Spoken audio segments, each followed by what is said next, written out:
Ladies and gentlemen, this is Nate Crespo, your host for today and forever, and welcome back to another episode of the Lawyers in the Making podcast, where it is my job to focus on the unique journeys to law and law school of professionals in the legal field and law students. But let me stop talking and let me talk about what we're doing today, because today we have another wonderful guest. He is a University of Houston Law Center graduate and currently works as a partner at Kelly Hart and Hallman. He is also the co-host of the Texas Appellate Podcast. Excited to have him on the podcast today, Mr. Jody Sanders. Welcome to the podcast. How are we doing today? Before going any further, I'd like to say a quick word about the sponsor of this podcast, Rhetoric. Back in episode 25, I had the privilege of having the CEO, Luke Yingling, on the podcast, and ever since that episode, fell in love with the product. Rhetoric takes user briefs and motions and compares them against the text of opinions written by judges to identify ways to tailor their arguments to better persuade the judges handling their cases. Rhetoric's focus on persuasion and helps users find new ways to improve their odds of success through more persuasive arguments. Know more, win more. I was able to see a demo of the product, and its cutting-edge technology and fascinating features make for a product I am proud to sponsor, and further shows the new digital era the field of law has been entering thus far on my journey doing this podcast. If you decide to book a demo, let them know Nate sent you. Be sure to check them out in the show notes below or at userhetoric.com. One word, userhetoric.com. Now, back to the show. Doing great, Nate. Thank you for having me. I'm really excited to be here. I am just excited to have you here as well, Jody. But before we get started, Jody, can you introduce yourself to the audience? Sure. I'm Jody Sanders. Like Nate said, I work at Kelly Hart and Hallman in Fort Worth. I've been here since I graduated law school. It's my first and only post-graduation legal job. I do litigation and appeals, primarily like civil appellate practice. I do just about everything. I don't really do family. I don't do criminal, but everything else I've done. Do a lot of litigation, like trial support work, helping people get things ready for an appeal in the trial courts. And like Nate said, I co-host the Texas Appellate Law podcast, which we started right before COVID with my friend and co-host Todd Smith, who's another appellate lawyer in Texas. And we just love doing it. It's fun. It had kind of took on a life of its own that we never expected. And I think 2 weeks ago, we passed 100,000 downloads, which is a number that I'm completely blown away by. So yeah, that's me. I've got 3 kids, and between work and 3 kids, that's kind of what I do. That's my life these days. First, I have to congratulate you on the 100,000 downloads. That is quite the milestone. That's 100,000. Yeah, it really is. I mean, you put 100,000 people in a room. That's a lot of people. That's how I think about things, because it makes it better for my mind. But I love to hear that. Also, I know I'm late to the congratulations, but congratulations on the 3 children. I'd love to hear that. I hope to have a family myself one day. But let's go back to the year 2001. You were at Texas Christian University, home of the Horned Frogs. Did I get That's that right? right? It's the Horned. Oh yeah, let's go Horned Frogs.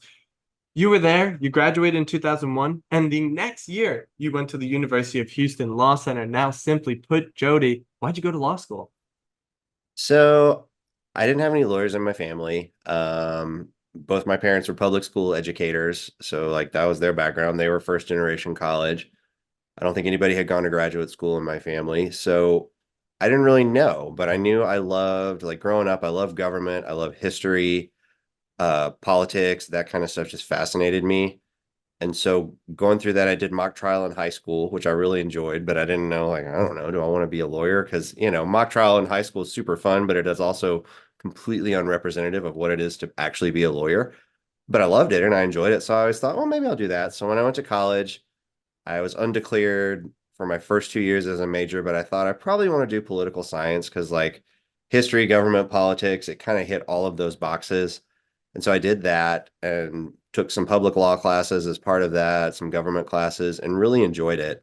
And thought, okay, well, back at that time in the kind of early to mid 2000s, you could go to law school. I'm not going to say cheaply, but comparatively to what it is now, you could go cheaply, and there were a lot more legal job opportunities, I think, available right out of law school. It just was not the financial commitment that it is now. And so a lot of people went to law school thinking, well, I don't know what I want to do. I'll go to law school. I went to law school thinking, well, I probably want to be a lawyer.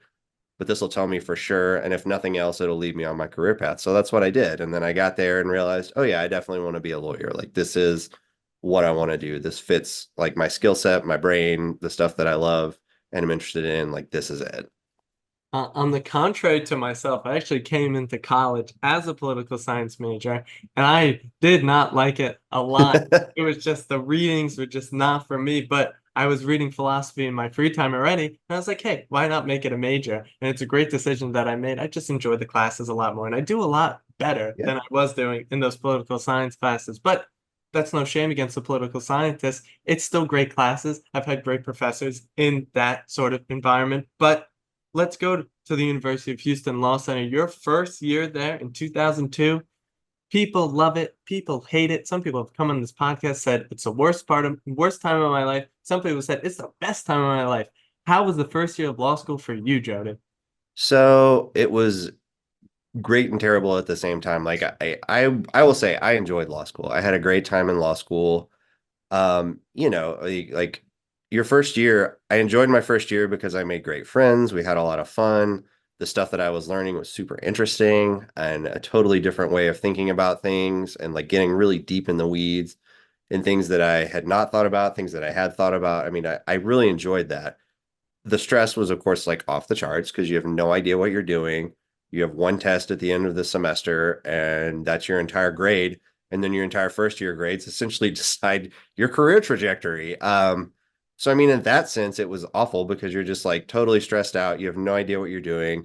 Like I said, I didn't come from a family that had any lawyers in it. So it wasn't like I could call somebody up and say, hey, tell me about your experience. So it's like, I'd call my parents and they're like, well, that sucks and we're here to support you and like we'll do what we can, but they didn't know anything about an issue spotting exam. Like they couldn't tell me anything. So I mean that part of it was tough, but the intellectual part, the learning part, the friendship and just the fun, like Houston is a super fun city. There's so much to do. It's got a great food scene. It's got great places to go out, and most of the people in my class were pretty good about like wanting to go and do. And so I mean we had a great time. It was just a lot of fun, interesting stuff. So I mean, I'd say overall, I had a fantastic law school time, other I than the like stressful parts that get everybody. I mean, Jody, my bucket list is now growing. I now have to put Houston on there. I now have to make a trip to Houston since you're speaking of it so favorably. But I want to ask a question about having those friends, having that support system. How important was it to you to have that support system around you throughout law school to get through it? I think it's super important because, like I said, I didn't have anybody in my family that I could I mean, I could call and vent to my family about law school, and they would say, "Yeah, that sounds really tough," but like, I don't know, they don't know, they weren't going through it, and so it was really nice to have a peer group. And most of the people that I was closest to we're all first generation law students, didn't have any lawyers in their family. And so we all kind of commiserated and like we worked hard together. We had study groups together. And so it was just really nice to have that core peer group of people that you can like fall back on when you need somebody to blow off steam with and to study with and like to help kind of keep you accountable of like, okay, here's where I am, here's what I'm doing, here's what I'm working on. What about you? Because time management between college and time management between law school are very different things when you're in college, like you're okay, I've got an exam here, I've got this paper due, I've got, midterms, end of year. In law school, it's like, well, let's start outlining on the first day of school, and then at the end of school, you're going to use that outline to take one test, and you really have to figure out time management. So it was nice to have other people to figure out what they did, what I did, like what worked for me, what worked for them, and kind of find my place. So specifically for you, what sorts of things did you do to manage your time throughout law school? Make sure you're doing everything that you need to do in order to get ready Mhm. for that one big test. So, my first semester, I really, really was okay. Every day I'm gonna, do the readings for a couple hours, work on an outline for a couple hours. And when I got to the end of the year and I took the test, I realized I had like way over detailed the stuff that needed to be in the outline. I had gone way too far in doing all of that. And I just had so many extraneous details that I didn't need. But it was good to do that, I think, because at least I was able to mostly sleep at night. And, there were people that were freaking out the entire semester. And I was certainly stressed and certainly nervous, but like I wasn't having a full blown freak out, I think, because I had so over prepared probably.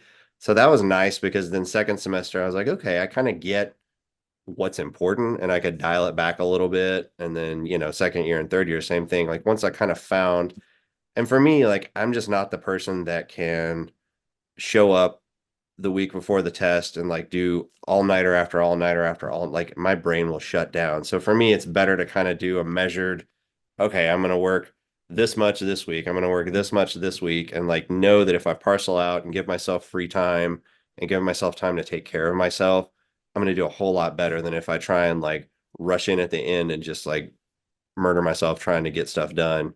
It's just that's not going to go well for me. Yeah, I think that's a great insight. Just making sure you're taking it one day at a time, doing little Mhm. by little, not sort of flustering yourself with all the work at once. I know myself, sometimes I do that, but sometimes I make a conscious effort because it does take a little effort to parcel it every so It often. And does. you It's kind of a like real that. self-discipline exercise. And there are people that are great at like I can kind of put it off and learn it all at the end and like, I need that stress and crush on the all-nighter to get it and great for them. That is just not me. Like I don't operate that way.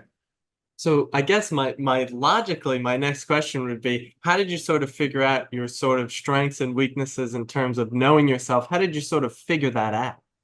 I'm not sure I've totally figured it out yet, but I'm working on it. I mean, I think it's just trial and error. I had figured out in college that like all-nighters and cramming for a test the night before just really aren't for me. And, sometimes you have to do it for whatever reason. And I think it's the same in a legal career. Like sometimes emergencies come up and you just got to put your nose to the grindstone and get it done. And absolutely. I mean, that's fine. But I realized like I'm a lot better with consistency. And so if I can, and the situation allows me to be, work a few hours a day each week on this stuff every week and just kind of keep going at it. And for me, that was also good because it just reinforces it for me. So my thing was always handwrite my notes in class, come back to my apartment and then like write it down on the computer because then I'm kind of learning it twice. And so that was always really helpful for me. And then doing it a little bit each week in a disciplined way was good because that also sort of reinforced it. Um, and that strategy worked for me in college and it really worked for me in law school once I found the groove. I mean, my first semester, I just was like writing down everything that I could possibly write down. I was putting it in an outline. My outlines were huge, completely unusable, and like way too much information. And then once I kind of figured out what professors were asking about, what they were looking for, and the kind of details that mattered to them, I was able to sort of trim that back to, okay, this is the stuff that's really going to be helpful instead of every fact in every case in everything that we read, like that stuff's not going to matter.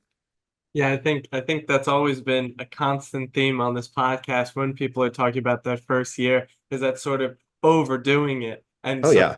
getting that system down, building that positive feedback loop to make sure you're getting what you need and not stuff Hmm. that you really don't need.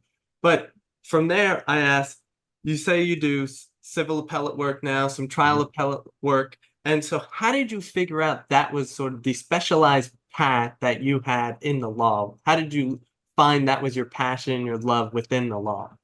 A little bit by luck, a little bit by accident. So my only experience with appeals in law school was in my first year legal research and writing class. I wrote an appellate brief, and it was some boring something about expert stuff. And I mean, I was like, this is not for me. This is incredibly dull.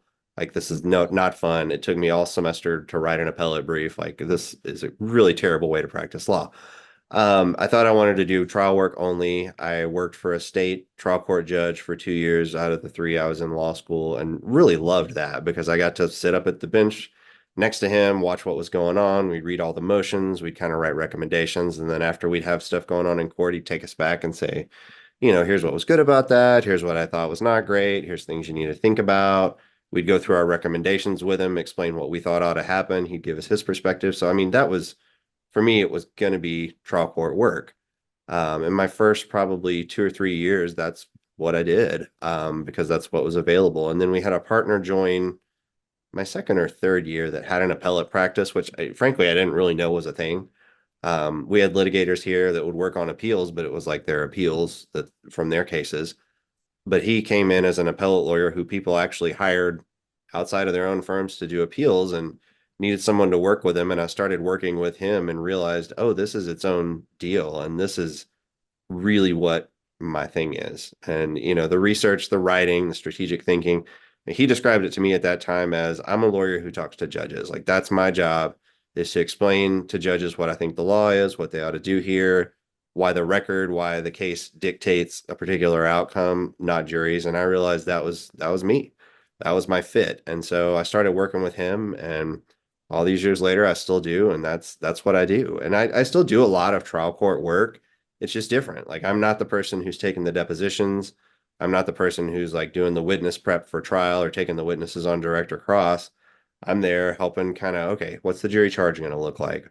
How do we need to plead this? What defenses do we need to raise? Dispositive motions, what do we need to look like? How are we going to make our record so that if this case goes up on appeal, we've got everything in it we need to be successful, whichever way it turns out. Yeah, the judges' internships are always a huge win for a lot of people on this 100%. podcast. And can you talk about how important getting that hands-on experience and getting that face-to-face work with the judges, how important was that for you? Well, it's super important to me because I really wanted to see what it looked like for one thing. And it was just great experience. Like Houston is kind of a holy land for litigation. I mean, there's so much that goes on in Houston courts and particularly in state courts. So if you're interested in doing this kind of work and you're in law school, certainly if you can get in with a federal judge, that's fantastic. But if you really want to do civil trial work, go see how you can get in with a state trial court judge because you see so much stuff. I mean, in big cities, a lot of times you have specialized civil courts. And so you see every kind of civil proceeding you can think of. In smaller towns, it's general jurisdiction. But that stuff's super interesting too. But just seeing how lawyers are in court and how things go in the courtroom, because, coming from a non-lawyer family, I sort of had a perception of courts from TV. And then, you get into actual civil courts and you realize how the process works and what it looks like in real life, which is very different. But I got to see really phenomenal, famous lawyers practice their craft. And I also got to see really not great lawyers practice their craft. And it's good to see both, honestly. And to see it from the judicial perspective is super helpful too, because you start to realize, like, okay, sometimes the super great, really phenomenal lawyer doesn't win because they're wrong on the law. And that's not to say they didn't do a great job, but the law is what it is. And the court's job is to figure out what it is and how it applies in this case. And so it was nice to have that perspective for me. And then just also to see so many different things. I saw tons of trials, tons of hearings, every kind of motion, all that stuff you can think of. And so it's just phenomenal experience. So don't forget about state courts, because state courts, there's so much opportunity for law students there. And judges are usually thrilled to have law students that want to come work with them, because in state courts, they're often so shorthanded and under resourced that, any spare hands they can get, they love it. Yeah, I think the idea of seeing the good lawyers and seeing the bad lawyers parallel to sort of finding out what you want to do. Hmm. This is what I want to do, but especially finding out what you don't want to do with the law, having those experiences where it's like, hey, this is not that fun. I wouldn't want to do this as a career, as Yeah. opposed to finding that one thing like yourself with appellate litigation and being, hey, this is what I really want to do. This is intellectual stimulating. It is Hmm. just perfect for what I'm looking to do. Now, you are right now a partner at Kelly Hart and Hallman. You've been there. Next year will be 20 years, 20 Yep. years at Kelly Hart and Hallman. Now, talk about your start there. How was that experience getting going? And can you also talk about moving up the ladder, Sure. becoming that partner, from being that junior associate to now being a partner at the law firm? Sure. I mean, my experience starting here, I've been here 20 years because it's a great place to be. I've really enjoyed it. The thing that I really like, I'd say total in all the offices now, we have about 150 lawyers. When I got here, we had fewer offices and a little over 100 lawyers. Our biggest section has typically always been litigation, and that's where I started, just doing general civil litigation. So it was great because our firm has always been big on let's get younger lawyers as much experience as we can. And so that was super fun for me. My first couple of years, I don't think I really appreciated the learning curve. Even after 3 years of law school, 2 years of sitting in state trial courts, the actual work of being a lawyer, I feel like law school didn't really completely prepare me for that. So there was definitely a steep learning curve on, someone runs into your office and says, I need you to draft an application for TRO, you need to get it down to the courthouse by 3 o'clock today. I'm like, okay, well, I've never done that. Let me figure out how to do it. And, you can find some people who have done similar things and kind of give you a guide and talk to it. But that part was intimidating, but it was not anything about the firm specifically. It's just like sometimes you have an emergency TRO that has to get drafted and you're the person who's there and available. And so, but that's also fun because then the flip side of that is I get the TRO drafted, then I get to walk down to the courthouse with the other lawyer. We get to go in and go to the judge and present our TRO and get it signed, and then the process kicks off. So I mean, that was super fun. And then I got lucky enough, my second or third year, there was a partner who had a client who had matters that had to end with a particular evidentiary hearing in front of a judge after every single one. And so he took me to the first two or three, showed me kind of how they were done, and then said, look, you understand how to do these now. I'm going to send you on all of these. So I was all over the state of Texas. I mean, every other week I was flying somewhere and I would go and put on witnesses and go before the judge and talk to the judge probably 3 or 4 dozen times in my first 3 or 4 years. I mean, what great experience. I had to be on my feet. I had to put on witnesses. I had to talk to judges. Sometimes I had to deal with opposing counsel that were just, unreasonable. I got yelled at by judges in some of the major metropolitan areas in Texas, many times. So I developed a pretty thick skin and an ability to be in a courtroom and some confidence there early on. So that was nice. And then once I kind of switched over to the appellate stuff, it was the same thing on the appellate side. You start with researching and writing a memo, and then you start with part of a brief, and then you start with the whole brief, and then eventually you're kind of doing the whole case from start to finish. And so I guess career path wise, it's kind of the same thing. You just here we're it's all about taking on different levels of responsibility. And the thing that we have always told associates is when you start here, our goal is for you to become a partner. And for us, kind of the mark of a partner is, okay, is this someone we could hand a matter off to and feel confident that they would be able to take it, run with it, and get it all the way across the finish line? Is it someone that we feel confident we could send to court, put in front of a judge, and they're going to do a thorough and good job? Is it someone that we can put in front of a client? And, obviously you have more and more supervision earlier in your career, but the goal is to get people with the confidence and skill set that eventually we feel like, okay, a client can call you on the phone, you can pick up the phone, you can take that thing from start to finish and, get people involved as you need them to, but you don't necessarily have to. And that was kind of my track. And I was really lucky that people gave me that responsibility and put their trust in me. And I worked hard to make sure that it was well placed and just getting all those experiences over the years.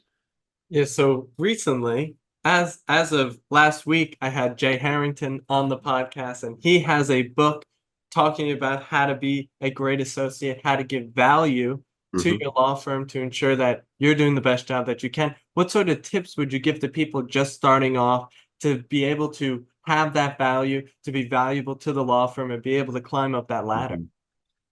I think my kind of real high level advice is whatever you're given, take it as far as you can, which is not to say don't ask questions, but most courts have local rules. Some courts have local rules. Figure out what those are. See if you can figure out what particular judges' preferences are. See if you can, I mean, whatever you can do on your own, take it as far as you can. And then when you get to the point where you need to ask questions of people, don't be afraid to do that. But I think go as far as you can. You know, it's a lot better for me if you bring me something that you've done everything you can do and then have a list of substantive questions for me and we can go through them and kind of work on that. But it's not super helpful if I hand something off to you and you come in and I start looking at it and I'm like, well, have you read the local rules about this or that? Oh, no, I haven't. Well, what about that? Oh, I didn't look at that. I mean, it just, it's a lot more efficient if you kind of take the initiative to do those things. So I guess that's sort of my broad level advice on that. And every associate partner relationship is different because it depends. I mean, some people have very specific things they want their associates to do. They have very specific roles. I mean, for me, if I hand off a project to someone, I'm going to give you as much guidance as I can give you, but I kind of want to see what you're going to do with it because it's very likely you're going to come up with something I didn't think about. You're going to find an angle or an issue that maybe I'm totally missing. And I'm old enough now where occasionally I'll go and say, there's a case out there that says this, which I remember partners used to do to me. And then it turns out I was completely wrong about that and just misremembering it. But I still do it. And so now I'm that guy. But you know what? I want an associate who will tell me I'm wrong. Like if you can't find that case and you find a case that says the opposite, great, come tell me because I need to know that. Like, don't worry about it. You're not going to hurt my feelings because I recognize like, yeah, some case I read 10 years ago, like I probably don't remember that. So I feel like my goal was as an associate to do as much as I can, and then also just to make sure that I was like overseeing the work product too. I wanted people to kind of watch my back, make sure I was doing what I was supposed to, but I felt like it was my job too. If like the partner said, "Well, the law is X," and go find it, and then I went out and researched, and the law was Y, then I had to come back and say, "Look, I know you told me it was this, but here's what I'm finding, and here's what. Do you think I'm looking in the wrong direction?" And most of the time, it was like, "Oh no, I just didn't realize that that's what it was." And so I think it's a mutually beneficial relationship. What's sort of that visceral feeling when you're sitting there, sitting across from associate, and imagining yourself back in the day when you were that associate sitting there? What is that feeling like to be now guiding someone else when at one point someone was guiding you? It's interesting. It's just funny how like I don't even really think about that anymore, because I guess I'm old. But I mean, for me, it's important to like model what I would like them to be when they're a partner, and so I always try and be kind, empathetic, curious, interested. Like those are the things that I bring because I've worked with lawyers before who are not those things. And I try as much as I can to be respectful of people's time and schedules and free time and not interfere with that if I can. I mean, obviously, it's the law and emergencies are going to come up when everybody's going to have to drop and rearrange. But, I really do care. Like, do you have a vacation schedule? Please tell me that. Like, don't try and cram this in around there. Like, if you have something, let me know and we'll try and work around it or we'll see if someone else can pick up the slack. Like, that's important to me because it's important to me that people treat me the same way. And I know that that is not consistent across the law. So switching gears a little, not to switch gears a little bit, but switching gears a little bit, you are the co-host of the Texas Appellate Podcast of 2020, started before the pandemic. Can you talk about the podcast? What do you talk about on there, and why'd you start it? So I started it because I made a joke on Twitter. That's a true story. I made a joke about, starting a legal podcast and just interviewing my friends about law stuff. And it happened that Todd, my co-host, was also on Twitter and responded back and said, "Are you serious about starting an appellate law podcast?" And I don't know, maybe. Whatever. Blake Hawthorne, who is the clerk of the Texas Supreme Court, is also on Twitter and saw our exchange and came in and said, "Hey, if you guys want to do that, come on down to the Texas Supreme Court. We'll let you record the first couple of episodes in the courtroom and I'll get you a justice as a guest." And at that point, Todd and I were like, "All right, let's talk offline." So we had a conversation, and Todd had said, "I've always wanted to do one, and I've looked into the technical side of it, but it's too much for me to do by myself." And I said, "Well, I had never looked in the technical side, but it sounds fun." And then we both felt like Blake had kind of given us an offer we couldn't refuse. And so we just went down and recorded our first couple of episodes. We did a little short intro kind of explaining who we were. Our first episode, we had Justice Jeff Boyd of the Texas Supreme Court. And then our second episode, we had Blake. And we thought, well, let's just see what happens. And that was the first week of March in 2020. So it was literally the week before COVID shut everything down. And so at the time, Todd's in Austin, I'm in Fort Worth. So we're about 3 hours apart. And he said, "I've got this thing called Zoom. And so we can use this where you can like record remotely." And I said, "Okay, sounds interesting, whatever." So I went back to Fort Worth, went on spring break, and then didn't go back in the office for about 9 months. But it just turned out that like right at that time, every judge and lawyer in America suddenly had a Zoom account and a whole lot of spare time on their hands. And so we truly just started like emailing our friends and said, "Hey, we've got this thing. You want to come on and talk? Sure. What do you want to talk about?" And some of them had topics they wanted to talk about. Some of them were topics we wanted to talk about. And we would just find people and do exactly what you and I are doing. We'd get on a Zoom call for an hour and just have a conversation and put it out into the world and see what happened. I think our first probably, I don't know, couple of dozen episodes, we really stuck to appellate law issues in Texas. But then we started to really figure out like there's a lot of other stuff we're interested in. And so we started incorporating stuff about legal technology, attorney wellness, mental health in particular, and just like finding guests from all over the country who had something interesting to talk about. Wasn't always appellate law related. It's all loosely legal related in some way or shape or form. But for us, we realized the most interesting thing is just the guests. Like, just come on. We want to hear about you. We want to hear things that are important to you. And I think we just released episode 136, maybe. We were doing every week during the pandemic because we had the time and the guests. And then once things kind of picked back up after that, we do every other week now because we just couldn't keep up with that schedule and our guests couldn't keep up with that schedule, which is really perfect. I mean, we do 24 to 26 episodes a year and it's great. I mean, Jody, it sounds like I stole your idea a little bit. A little bit. I stole your idea a little bit. And I didn't know about the Texas Appellate Law podcast before I even started my podcast, but I'll give you your flowers. I stole it from you, Jody. I'll be honest. Hey, it's okay. I mean, starting a podcast to just talk to people about stuff you're interested in, I don't think that's an original idea that I can take credit for. I think people have been doing that long before I did, so I probably stole it from somebody else. I mean, you and I were talking right before we started recording. It is just one of the most fun things that I do. Like, I just get on calls with people who are interesting, have totally different experiences and perspectives, and just ask them questions about it. Like, that's so cool. And I love hearing from random people. Oh, I listen to your podcast. Like, that's so weird. I mean, it's really funny. Like, when I go to professional conferences or events, someone will walk up to me and they're like, I feel like I know you, I listen to this podcast. And I'm like, I love that. Like, that's so cool because when we first put it out into the world, we thought, okay, like our moms and maybe some people that we work with in our offices are going to listen to this. Like, we're probably going to have 200 downloads a year from now. And I think it was just, again, it was like total luck that the timing of our podcast came when we could get really great guests really easily. And also, everyone just had a ton of spare time on their hands. And we're like, we need stuff to do because we're going crazy in our house.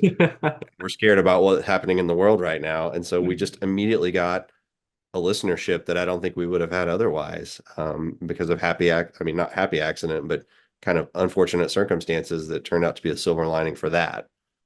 I mean, it's always dumb luck. Yeah, totally. I've had the same experience as you. Actually, the other day, I was talking to my two friends, Alex and Yashim, and they were like, "Yeah, we listen to your podcast all the time." And I was like, "Are you serious?" I was like, "Yeah, I'm being serious right now." And they're like, "Yeah, all the time." And I was just like so blown away by Yeah, it's just like it's very funny to hear. It's very ironic to hear because like, oh yeah, like I do have a podcast, people listen to it. But when people really tell me like, oh yeah, I'm listening, I'm just like, oh my goodness, like that's I me know it's weird. talking Like, too. I can't imagine listening to me for an hour, but I love that other people want to. And Todd and I figured out early on. I mean, we occasionally will do episodes where it's just the two of us talking about something, but people aren't tuning in to hear us really. I mean, we're sort of the facilitators and we'll add things that we can that we think are interesting, but it's all about other people. They want to hear everyone else's stories, and that's the part that's the most interesting anyway.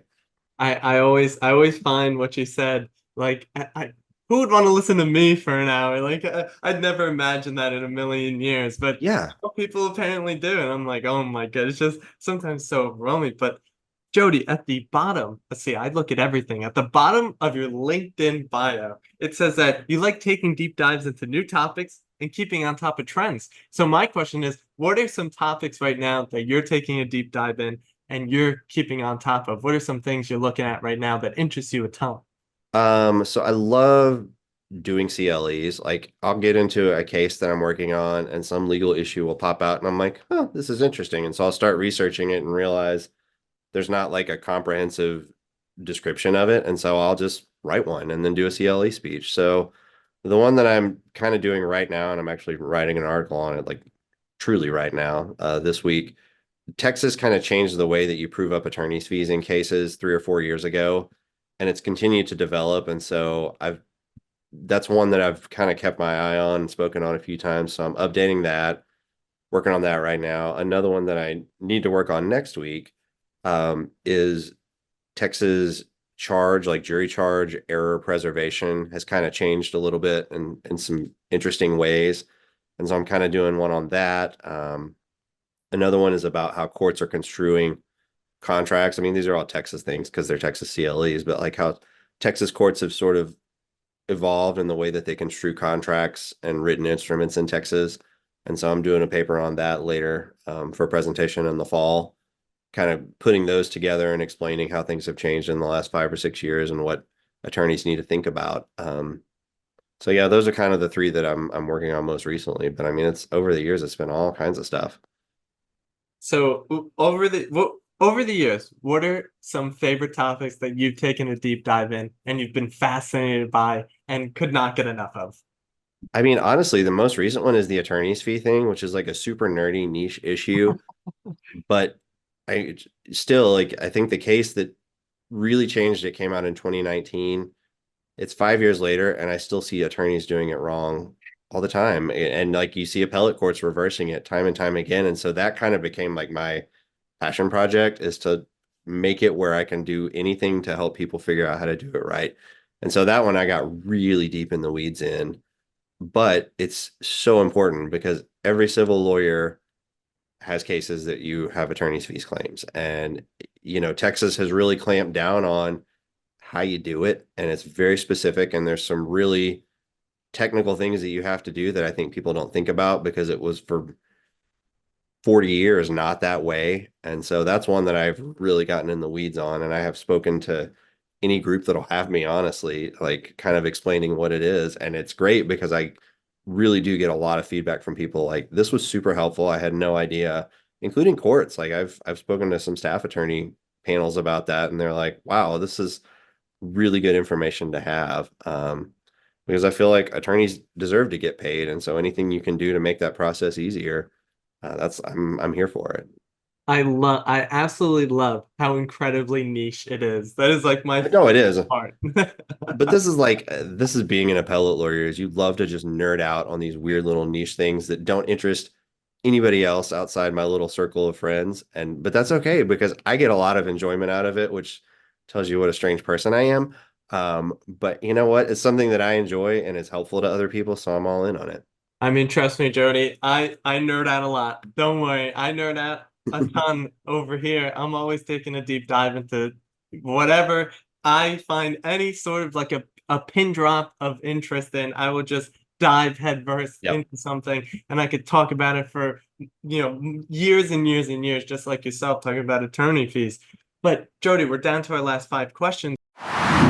Law students, are you feeling overwhelmed, stressed, or short on time in law school? Maybe you just want someone to show you a step-by-step framework to master the topics you're learning in your classes. I know the pressure you're under, and I've got the perfect solution for you. My course, the Law School Operating System, is proven to help you conquer law school with confidence and ease. Created by Lisa Blasser, a former guest on the podcast and founder of the Law School Success Institute, this course breaks down every subject into manageable main topics that you run through a comprehensive study system to thoroughly prepare you for class and final exams. No more feeling like you need to know everything all at once in the beginning. But that's not all, Nate. The Law School Operating System also teaches you how to schedule your studying and time effectively. For every topic, you'll know which study step you're on and when you'll complete it every week of your semester. No more mad dash cram sessions, more time with your loved ones. And with my system, you'll walk into your exams knowing you've given 100% of yourself, that there's nothing more you could have done to succeed, and there's no better confidence than that. Lisa breaks it down like this: one class, one list of main topics, and one system to master each topic. With recorded and live sessions for students available on her website and partnerships with law schools nationwide, the Law School Operating System is here to help you thrive from day one to the final exam. Ready to take control of your law school journey and operate at your full potential in law school? Visit www.lisablasser.com today and enroll in the Law School Operating System. Be sure to use code LSOSNATE10 at checkout for 10% off the recorded course. That is code LSOSNATE10 at checkout. Now, back to the show. Which the first All right. the 5 is sort of the tech stack question per se, as throughout this entire journey of this podcast, seems like the law is moving in a certain direction. People are using more software products, more AI products. So my question for you is, what sort of product recommendations do you have for people in sort of, like I said, the text that question per se? I guess it depends on what you're looking for. Because some people distrust technology, some people really, really like it. So I mean, you know, honestly, I've played around with Chat GPT. Like, I think we've seen a lot of cautionary tales where you can't, Chat GPT is not your brief writer, and it shouldn't be. And people, I don't think, understand the limitations of what Chat GPT can do, but it's also helpful. If you want kind of a real high level summary of something, it's a great way to put that together really fast as a starting point. I interviewed a lawyer on our podcast who's really into legal tech, and he described it as having a hardworking intern. Like, it's great. It'll get you some stuff, but you need to check it and double check it. So I think Chat GPT is one of those things, and not specifically just that platform, but I guess, that sort of AI platform is something that can be really helpful and useful as a time saver. I think ClearBrief, I mean, I've used ClearBrief. I think it's a good product for appellate lawyers because it uses AI, it compiles appellate records in a way that is useful and helps with record size. I've used some of the Westlaw AI products that they give, and I think those are very helpful. There's a lot of people that use different apps like TrialPad and all of that. Since I don't really do like the real trial work part of it, I don't really use those as much, but I know my lawyer friends love them and swear by them, and I think that that's super helpful. Um, but for me, I mean, so much of it is researching and writing. I have not personally used Ross Gruberman's Brief Catch, but I know people really like that program a lot. So I think there's a lot of different things out there. I think the thing I would say about all of it is try and see what fits. Like, take it on knowing it's a machine program. It can absolutely make your life more efficient, but at the end of the day, it's your professional license on the line. So you need to trust but verify. And I think that that's the lesson for any legal tech thing. But you know what? Try it. I mean, if it can make your life easier and better and save time for you and your clients, great. And then give it a shot. Yeah, my view has always been that they are tools at the end of the day, and you can use them to your own sort of unique enhancement Mhm. and efficient ways to get it done. I love ChatGPT. I use it all the time, but I Yeah. understand its limitations, and I understand that you can only take it so far. But like you said, for those very broad topics to get really that super, super in-depth analyst, Mhm. it's very good for that. And it happens like 2 seconds. And now you Yeah, got it when, it probably would have took you an hour, 2 hours, 3 hours to really do exactly. all that research. But my fourth to last question here, live, official, on the Lawyers in the Making podcast, Jody, what are your book recommendations for people? It doesn't have to be about the law, just some of your Hmm. favorite books you've ever read, something you give a gift to someone. So, I read the most random assortment of books. The most recent book that I read that I thought was fantastic was Jonathan Ide's new biography of Dr. Martin Luther King Jr., and it was just called King. That is a great book because it goes more in depth and kind of gives a more personal story about him. The great things about him, the things that he struggled with. It was a super fascinating portrait of that. There is an author named James Lee Burke who writes fiction, and he writes all kinds of fiction, but a lot of it takes place in Louisiana, kind of southeast Texas, which is where I grew up. So I just love his writing because the settings and the way that he writes are just beautiful.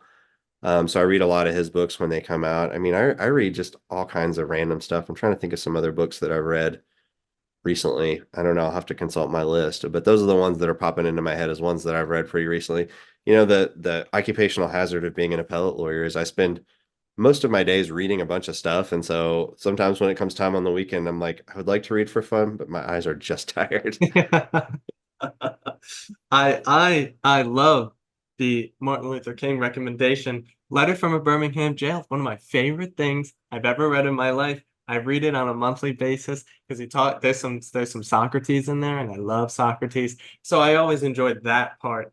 But third to last question here, what are the sorts of things you consume, not food, consume on a daily basis, either through social media, so X, Instagram, LinkedIn, YouTube, Reddit, Facebook, any podcasts you listen to that you recommend to people, any people on LinkedIn or Substacks Mhm. that you follow that you enjoy? What is crossing the transom of Jody's mind on a daily basis? Oh gosh. A lot of things. I do spend a lot of time on Twitter, which I still am going to call it Twitter. Sorry. I know it's Right. technically X now. Spend a lot of time there. I do read Reddit. I don't even read any specific subreddits every time. I just kind of read whatever because I think it's another place that aggregates news in a way that's sometimes interesting.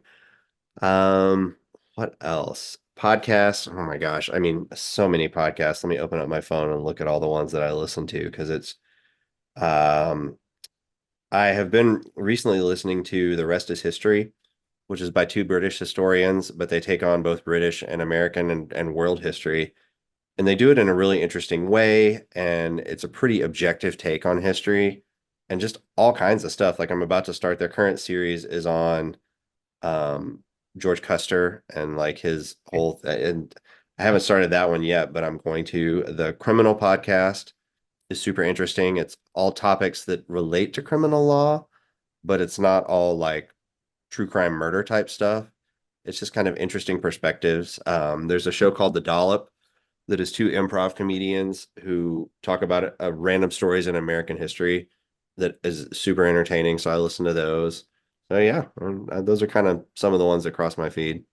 No, I mean it's a beautiful list. It's a wonderful list. They're great recommendations. But my second to last question here, you're working, you got all this stuff, you got your appellate, you're doing all this court stuff, but what does an ideal Friday night and Sunday morning look for Jody? Um, Friday nights, a lot of times it's just taking it easy. Like get home, everybody's tired from a long week. We'll like either go out to dinner or pick up something and watch a movie and just kind of chill out, decompress, talk to my family, maybe have a couple of drinks, watch something on TV after the kids go to bed, and then just go to sleep. I'm of that age where I'm not super fun, but it's a nice, relaxing thing. Maybe I'll read a book, maybe I won't. Maybe it'll just be TV, but just kind of that like come down and relax thing. I mean, I really have gotten to the point where some of the best weekends are the ones where like I can't really think of anything specific I did, but I just had a nice, relaxing weekend, like checking stuff off the list that I needed to do and just enjoying life. There is a beauty to simplicity, Jody. I couldn't agree more with that. You talk about movies, I have to ask, what are some favorite movies? Gosh, I'm so out of touch on movies. I feel like I watch more streaming shows lately, um, because like sitting down and watching a movie just doesn't happen as much. So So maybe there's we'll go with that. What are some favorite shows you're watching? okay. Loot is a great show. Currently watching that one. Hacks season 3 has come back. That's another really good one. Trying to think of the ones that are on my feed currently right now. I am in the process of rewatching Freaks and Geeks on Hulu, which is just a great TV show that really shouldn't have been canceled as soon as it was. So I've been rewatching that one. Yeah, those are kind of the current ones that are in my feed right now. And then Well, I've been like real time, we've been watching Abbott Elementary, Animal Control, both very funny shows and very well done shows. And I usually try and watch Saturday Night Live when it's on.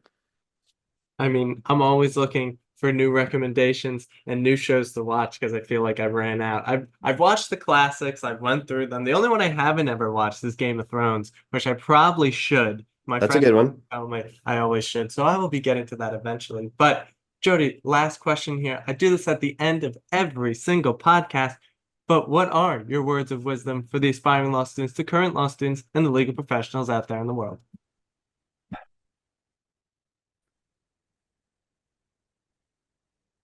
I mean, I think my biggest word of wisdom for lawyers, law students, law professors, anybody is just treat people like you want to be treated. It's a tough and demanding and incredibly important profession. And it is a difficult and stressful profession because it is such an important profession, because people trust us with their lives, their family, their money, their freedom. And it is easy to like get caught in the day-to-day stuff and get bogged down in that and get stressed out. And you have someone who's a jerk on the other side. Just be the better person. It's not always easy. It doesn't always make things go more smoothly, but it makes the practice of law and it makes the justice system so much better to just be kind and empathetic. Well, Jody, I almost made it through the whole podcast without talking about philosophy, but now is my opportunity. You talk All right. about the golden rule, Immanuel Kant. treat others the way you want to be treated. One of my favorite quotes ever. But Jody, that's the podcast. That's the show. So thank you so much for doing this. Come on in here, spreading your wisdom, spreading your experiences. And for everyone out there listening, thank you for tuning in. Check us out, lawyersinthemaking.substack.com. Lawyers in the Making, one word, substack.com. And I will see you all in the next one.